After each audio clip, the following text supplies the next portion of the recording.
Hello guys! Welcome back to my channel. At kung bago ka sa channel na to, I'm Za and this is Za Canada. Thank you sa lahat ng mga nag-subscribe lately at kung hindi pa, mag-subscribe na kayo. And in this channel, I talk about anything that has something to do with immigration for informational purposes only. At kung kailangan nyo ng legal advice, then go to a legitimate immigration consultant or lawyer. Going back to my channel, I talk about anything that has something to do with immigration and immigration updates or anything na pinagdadaanan ng bawat immigrant dito sa Canada, especially mga Pilipino. But today, we are going to talk about something na nagba-viral na naman. And alarming news ito kasi may visa scam. And this visa scam is talking about the FIFA, the upcoming FIFA World Cup. Ano nga ba yan? Panoorin hanggang dulo.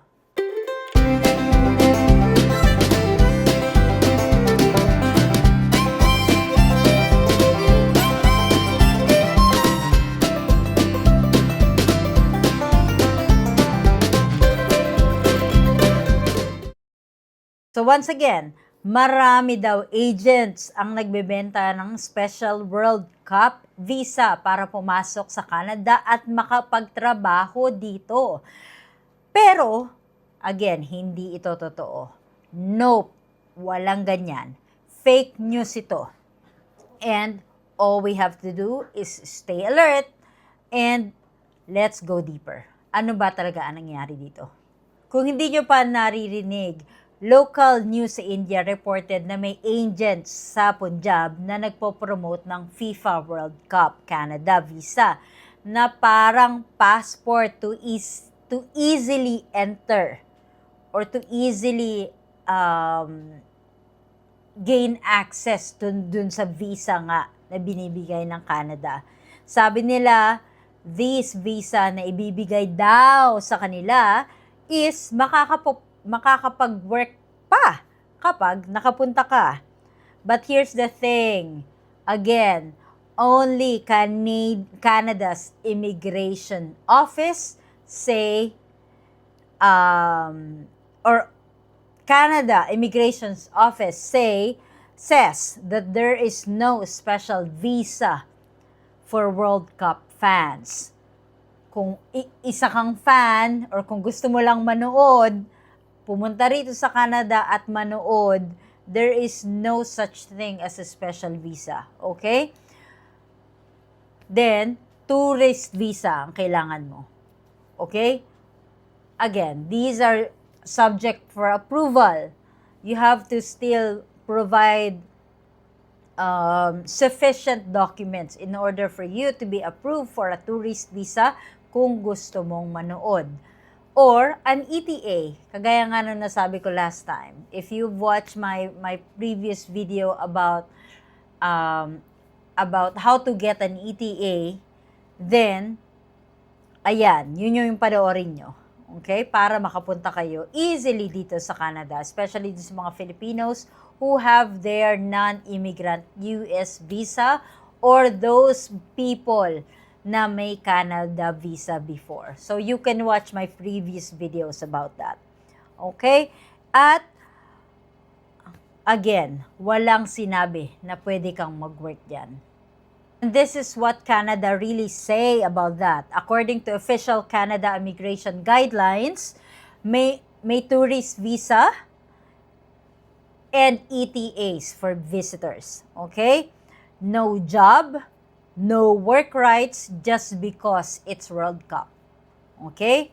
Only FIFA staff or accredited workers get special access. If you are an official staff of FIFA, or kung ikaw isa ka dun sa mga kalahok or contestant, candidate of FIFA, then yes, you may have the visa. Otherwise, if you're a fan, or if you don't have any other legitimate documents to prove that you are one of the organizers of FIFA, then hindi, okay? Walang special treatment.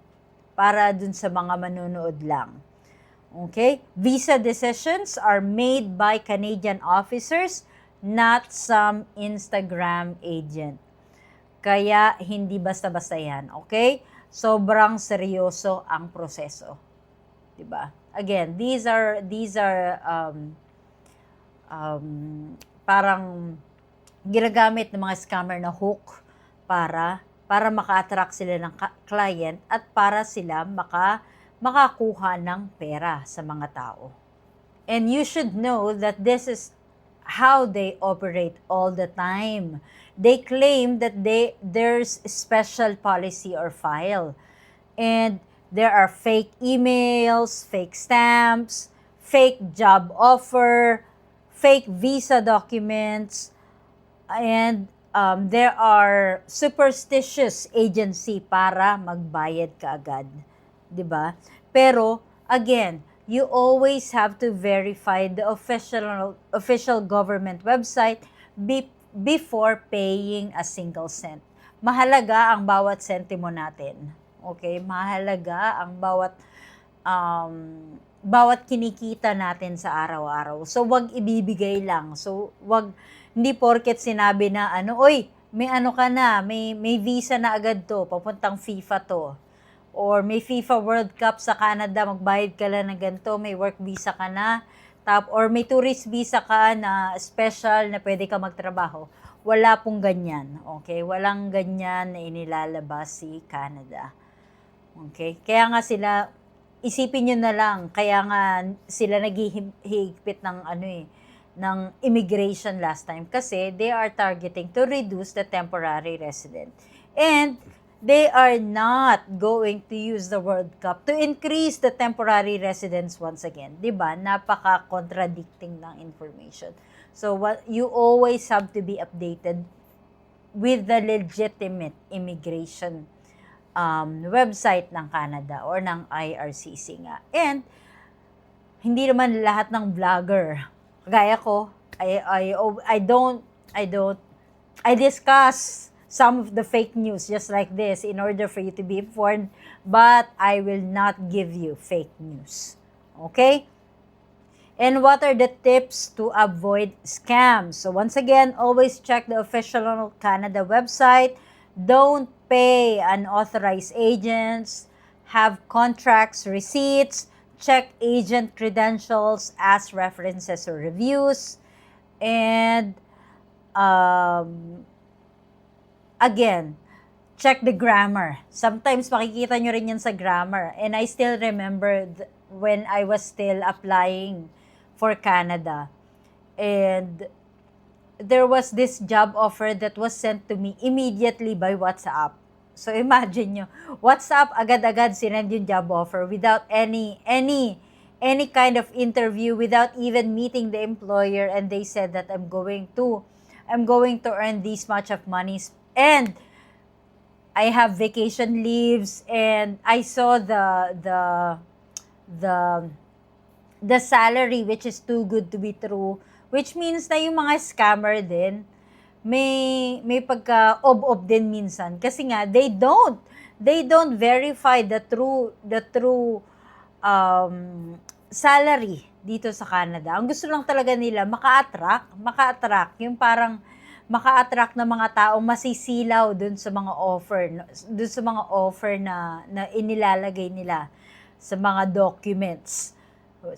And in that documents I found out that the salary was like 4,500 to 7,000 Canadian dollars. And napakalaking halaga niyan dito. Siguro kung may sumasahod mang ganyan dito, dapat ang minimum minimum salary per hour mo is around $55 pataas. And these are skilled worker. But on that job offer itself that I received, again, without the interview, without anything at all, asking me to only pay, and this is already your job offer, diba? Is only parang warehouse job sa isang kilalang soft drinks company dito sa Canada. And Hindi yan totoo. So, you just have to be smart. Smart sa pag-check mabuti kung totoo ba yung mga nare-receive natin. Again, verify, triple check, double check, triple check, 10 times kung gusto nyo, ng paulit-ulit. Hanggang kung wala na kayo nakikitang butas, kung sa tingin nyo talagang legitimate siya, then go for it. But, once again, this particular news itself is fake. Okay? Fake yung FIFA World Cup special visa na sinasabi dito sa viral or sa local news sa Punjab. Okay? So, once again, no one can guarantee an entry or a job here for you in Canada. Dapat pinaghihirapan ng mga bagay-bagay. Okay? Walang ganyan. Walang instant, kumbaga.